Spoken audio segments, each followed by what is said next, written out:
For Creamer Media's Polity, I'm Sashni Madli. Joining me today to discuss his book, Larry, Simply Larry, is author Elias Masilela. Welcome. Thank you very much, Sashni. Now, your book tells the story of Father Larry McDonnell, who actually recently passed away. Just tell us a bit about who he was and why you decided to write a book about him. Larry was a formidable character. To us, he was our headmaster. To the world, he was a priest. But to many boys who he turned into responsible men across the world, he was a mentor. He touched the lives of many boys across the world, even though he operated from Swaziland, but his impact is global. He's produced he's produced bishops, he's produced priests, he's produced teachers, he's produced leading politicians, heads of state, he's produced leading business people. After publishing the book, I only learned that one of the business people that he influenced is one of the founders of Netflix. And that to me was quite a discovery, but it was too late to include it in the book. Now just give us some background into where Father Larry grew up and how he ended up in what was then known as Swaziland. Larry is a Roman Catholic priest or Salesian priest of Irish origin, born in Drogheda, which is north of Dublin in Ireland. He comes out of a large Irish family, which was typical in those days. And as tradition had it, in those days, every Irish family needed to produce a priest. And he became that family priest, appointed or anointed by his parents. So he lived most of his life preparing himself for the mission, because he was appointed at very, very early in his stages in life, between 8 and 12. That's when he was appointed. And from then on, his entire mission was to look after and grow other people's lives. So in his training, even though he trained as a priest, he trained in education, he trained in languages, he trained in philosophy, he trained in sports. He was an all-rounder. When you look at him, you're looking at a philosopher, somebody who had answers and views on any question in life. He then left Ireland much within his, or in line with his wishes. He never wanted to deliver his mission in Ireland. He wanted to deliver his mission elsewhere. And he was posted in Swaziland. When he left Ireland for Swaziland, at the back of his mind, he thought he was walking away from the guns, which represent the battle between the Irish against British leadership, rulership. Little did he know that he was going to be dragged or sucked into a much bigger battle in the southern part of Africa. He quickly got involved into the liberation process of South Africa. But not only did he get involved in that one, he got involved in the liberation of Zimbabwe and Namibia. So single-handedly, you can say he was very instrumental in the liberation of 3 countries in the region in the same period. And tell us about his involvement in the liberation struggle in South Africa specifically. In South Africa specifically, there was a point in time where qualified black teachers could not ply their trade in South Africa. They needed to go elsewhere. And Swaziland was their next point of call. And Salesian was that school that was ready to absorb them against the disapproval of the Swazi authorities. The same would happen with students, particularly post-1976. It started much earlier, but post-1976 it skyrocketed, where a lot of students wanted to go and further their studies, and they couldn't do it in South Africa, so they left. When their parents sent them off, they sent them to Swaziland. There were 2 schools which were very instrumental in receiving students from this part of the world. It was Salesian and Waterford. And then at a later stage, it was St. Michael's and St. Teresa's. And these schools actually took a very big risk in almost tempting the wrath of the apartheid government. But they were very fortunate that nothing happened to them.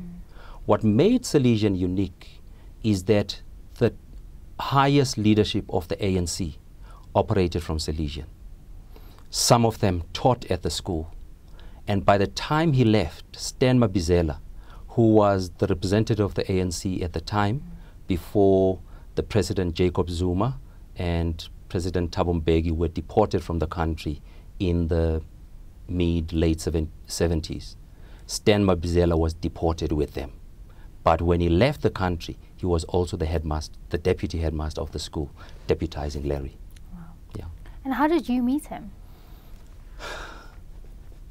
Very fortunate in that my family migrated to South Africa, to Swaziland in 1965. That too was in protest against Bantu education. When you got to Swaziland, the nearest school for the boys, the Masilela boys, was Salesian. But it so happened that because it was a Roman Catholic school, the tradition was that they did not accept anybody from outside the Roman Catholic religion. But we're very fortunate they accept all boys in that school. And so when I write the book, I say to myself, I say to the reader, I'm writing as an outsider who, when growing up, was a Roman Catholic by day and Lutheran by night, because my family was Lutheran. So that's how I got exposed to the Salesians, from primary school all the way to high school. But because he was only headmaster at the high school level, I only got exposure to him in 1977 when I started doing my Form 1. From then on, we had a relationship that I couldn't explain until I started writing the book. And this is why I see him now as one of my key mentors. And one of the things that makes me see him unique to everybody else is that despite the fact that I was not Roman Catholic, I became an altar boy whilst at Salesian. And I was never an altar boy at my own church. So that tells me he had an eye of seeing potential. He had an ability to influence one's behavior into the future. And in the book, you do call him a master tactician, and you said that he was a genius in funding. Just tell us a bit about that. Amazing. Master tactician, I think what stands out in mind for me was when Swaziland experienced the biggest student boycott in the history of the country in 1977. And what happened in that time was that no teacher, no headmaster wanted to be involved because there was already confrontation with the state.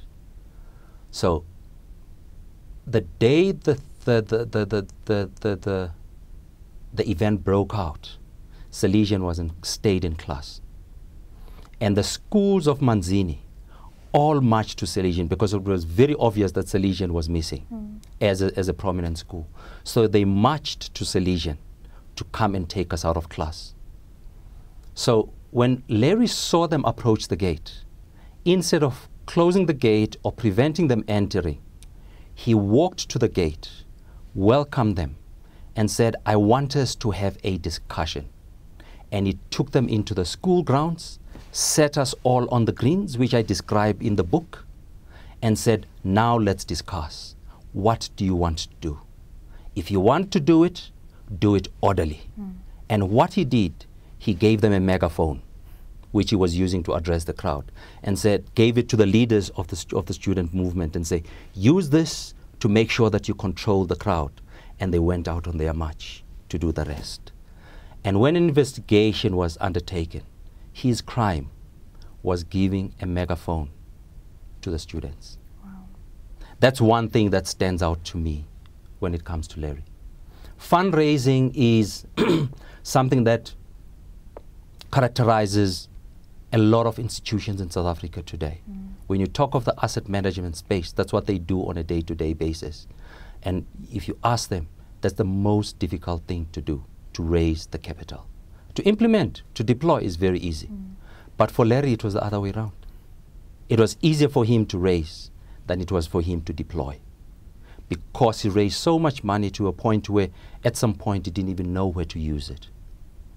So what he did with his ability is that he not only grew the school, he also developed vocational education across the country, built at least 10 to a dozen vocational institutions across the country. He built houses to take boys out of the street, which is in line with the Salesian doctrine of looking after underprivileged boys. And that's what he did. He made good leaders out of many of those boys from the streets. So he would build houses across Manzini and other parts of the country and keep them there, feed them, school them, house, do everything for them out of his fundraising capabilities.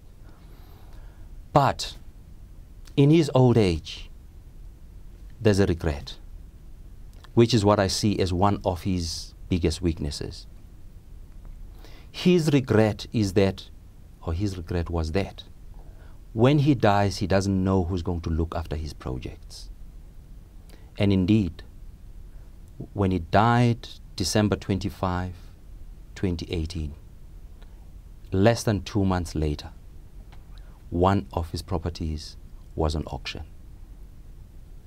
Now, it was very clear for the Salesian old boys that this is going to be our biggest challenge, jumping into his shoes. And not a single one of us is capable of jumping into those shoes. But a very close buddy of his, a Father Walsh, who's in Cape Town today, says another weakness that Larry had was that he was too energetic for himself, to a point where he did not have time to carry people along with him. When he had set his mind on something, he would run for it, deliver on it, and allow it to grow. And those people who were left behind stay left behind. And I think this is the challenge, it's a very big lesson for us, that when we build institutions, we need to make sure that there's continuity. And before he passed, you actually sat down with him to interview him for the book. Just tell us what that process was like. In fact, the interview for the book happened over 3 years ago. This is on the back of the fact that the decision by the Salesian old boys to write the book was made in 2009. And since then, I did nothing. Until in 2017, he did what is called in the Salesian institution, the last visit home. And the last visit home is when they see that a priest is so old to the extent that he may no longer be able to do the annual trips or the 2-year trips to visit his family. So they allow him to do the trip for the last time. And precedent has it that a priest who's done that doesn't last long. We then had to rush to write this book when he came back in 2017. Now, what triggered me effectively to write the book is that one of the boys who was there when the decision was made to write asked me one day and said, "Elias, have you seen the old man?" And I said, "Yes." And he said, "Did you see how frail he is?" I said, "Yes." And then he turned around and said, "Now what are you going to do if he dies before you write that book?" That was it. I had to write.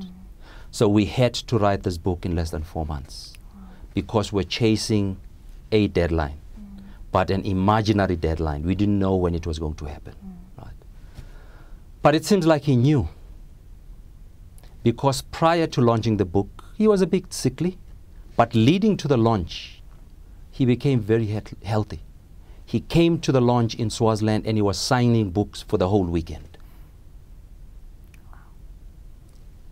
Left Swaziland, came back. 2 months later, he fell, broke his hip bone.